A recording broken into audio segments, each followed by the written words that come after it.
If you're watching this video, it's because you raised your hand in some way to my outreach of attempting to get lawyers to take their own happiness seriously. And when I say happiness, I don't just mean feeling good. I mean fulfillment, satisfaction, having a sense you're doing what you're here to do, feeling less conflict between your personal and professional lives, and all the things that go with that.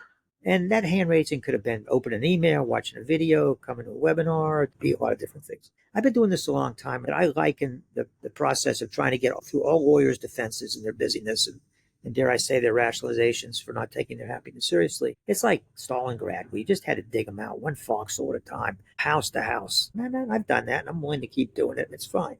But I've noticed something recently, and that is that something's changed. I don't know what the heck it is. I don't pretend to be that smart. But something has changed that's causing me to change my approach and to do this video and take this particular form of outreach. And that's that people are not only stepping out of the unhappiness and the sense of dissatisfaction and the tension and the fear that the future is indeed going to be in the past and the next 20 years are going to look like the last 20 years. Yeah, it's good to be aware of that, but it's also being invited into something else. The people now that are raising their hands and stepping forward in whatever form it is, it's a little bit different. Yeah, they're not crazy about their practice. They hear the canary in the coal mine saying, wait a minute, this isn't, I don't want 20 more years of this. My health can't take it. My peace of mind can't take it. I can't take it. That's great in terms of, getting people, motivating people to make a change, but it's more so they're actually being not just pushed out, but called in to something bigger and something deeper. I just don't have to dig that deeply, or they don't have to dig that deeply to realize they're being called into something else. And that calling doesn't have to be some big,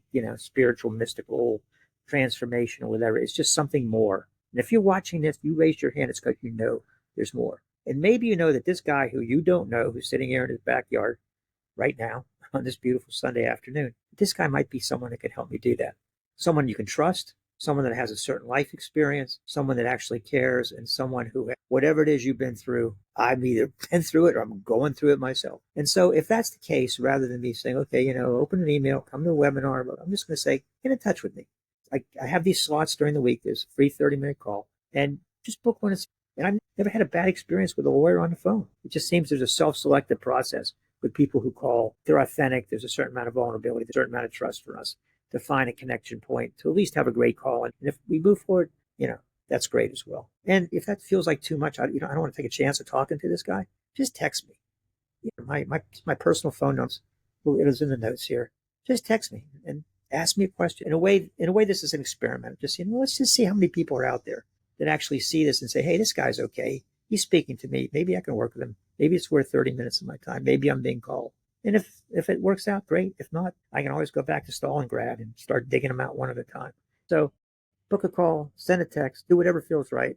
And if nothing else, just listen intently and lovingly to that which might be calling you into something bigger. It's trustworthy. It's beautiful. And I can tell you from my own life and the life of the people that I've had the good fortune to work with, that it's always something better than you could possibly imagine.